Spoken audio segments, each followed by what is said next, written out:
दोस्तों आज की वीडियो में हम बात करेंगे एप्पल कंपनी के फाउंडर स्टीव जॉब्स के बारे में। स्टीव जॉब्स अमेरिकन मैग्नेट के नाम से जाने जाते हैं। अमेरिकन बिजनेस में वो इतना काबिल थे कि उनको रेगिस्तान में भी छोड़ दिया जाए तो वो वहाँ भी मिट्टी से सोना बनाने की काबिलियत रखते थे।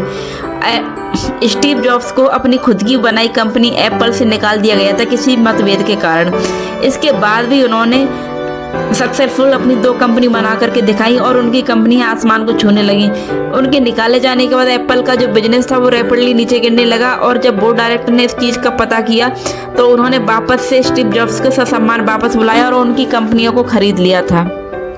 तो इतनी काबिलियत रखते थे स्टीव जॉब्स। इसके बाद दूसरी बात करेंगे उनकी पर्सनल लाइफ की। तो दोस्तों वो अपनी पर्सनल लाइफ में इतने पॉजिटिव रहते थे कि उन्होंने कैंसर जैसी बीमारी को भी हरा दिया था अपनी पॉजिटिव थिंकिंग की वजह से। तो स्टीव जॉब्स को एक बार साल 2005 की बात है तो उनको 2005 में स्टैनफोर्ड यूनिवर्सिटी में कॉन्वोकेशन सेरेमनी में बुलाया गया था। तो वहाँ पर एक स्पीच दी थी उन्होंने। तो उस स्पीच में उन्होंने अपने जीवन से जुड़ी जानकारी, अपने जीवन से जुड़ी अच्छी चीज़ों को 3 कहानियों के माध्यम से बताया। तो आज मैं आपको वही चीज़ें आपको यहाँ बताने जा रही हूँ। तो वीडियो में मेरे साथ अंत तक जुड़े रहिए, वीडियो ध्यान से देखना। तो एप्पल के जो फाउंडर थे स्टीव जॉब्स ने 12 जून 2005 को स्टैनफोर्ड यूनिवर्सिटी में अपना पहला दीक्षांत भाषण दिया था।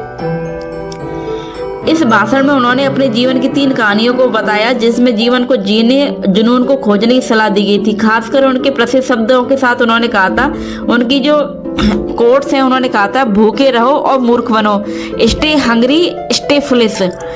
तो उन्होंने कहा था कि सबसे पहले उन्होंने कहा था समय का महत्व। तो जॉब्स ने बताया कि वह कभी कॉलेज से स्नातक नहीं किया, उन्होंने कभी भी कॉलेज से ग्रेजुएशन नहीं किया।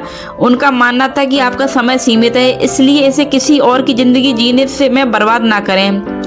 तो उन्होंने अपना कॉलेज कभी पूरा नहीं किया। ये इनका पहला सबक था समय के लिए, जो उन्होंने समय की कीमत बताई थी अपने भाषण में। दूसरे भाषण में उन्होंने कहा था, पहला सबक प्रेम को खोजना। उन्होंने अपने जीवन के अनुभवों के बारे में बताया कि जब उन्हें एप्पल से निकाल दिया गया तो उन्हें ये बात अच्छी लगी। उन्हें सबसे अच्छी बात ये लगी कि उन्होंने सलाह दी कि आपको वह खोजना होगा जो आपको पसंद है। और यह बात काम और प्रेमियों दोनों के लिए सच है। उन्होंने ये बात काम करने वाले और प्रेमियों के लिए, दोनों के लिए कही थी। जब तक आपको वह नाम मिल जाए तो समझौता ना करें।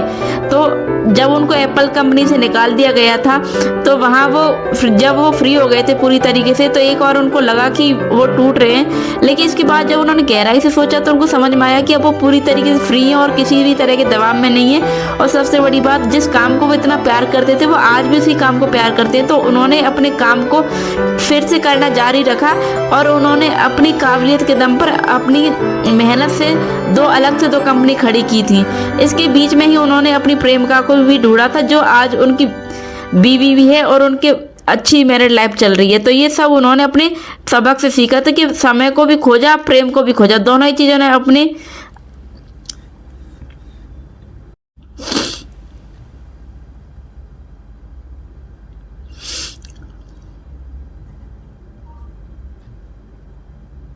बात उन्होंने कही थी कि अपनी अंतरात्मा की आवाज़ सुनना।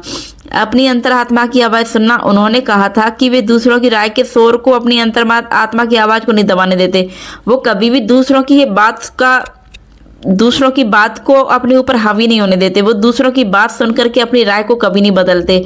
उनके अंदर की जो आवाज़ होती है वो दूसरों के कहने पर नहीं दबाते हैं। और यह भी कहा कि यदि आप जानते हैं कि आप वास्तव में क्या बनना चाहते हैं तो बाकी सब गौण हैं। उन्होंने कहा कि मूर्ख रहो, मूर्ख बनो। और यह संदेश हमेशा के लिए दे दिया। यह उनका विदाई संदेश। जब उन्होंने विदाई ली तो उन्होंने कहा था, भूखे रहो, मूर्ख बनो। और मैंने हमेशा अपने लिए यही कामना की है और अब जब तुम स्नातक होकर नई शुरुआत करने जा रहे हो तो मैं तुम्हारे लिए यही कामना करूंगा, मूर्ख रहो और भूखे रहो। तो ये मूर्ख और भूखे रहने का मतलब ये नहीं था कि तुम सच में मूर्ख रहो, भूखे रहो। उन्होंने मूर्ख रहो का मतलब ये कि किसी दूसरे की बात को अपने ऊपर हावी ना होने दो। और भूखे रहो का मतलब ये था कि अपने काम के लिए भूखे रहो। जिस काम को तुम सबसे ज़्यादा प्यार करते हो उस काम के लिए अपनी भूख बढ़ाओ और अपने लक्ष्य को पाओ और सफल बनो। तो दोस्तों ये थी स्टीव जॉब्स से जुड़ी हुई कुछ जानकारी। आप लोगों को वीडियो कैसा लगा मुझे कमेंट करके ज़रूर बताइए और वीडियो को लाइक कीजिए, वीडियो को शेयर कीजिए।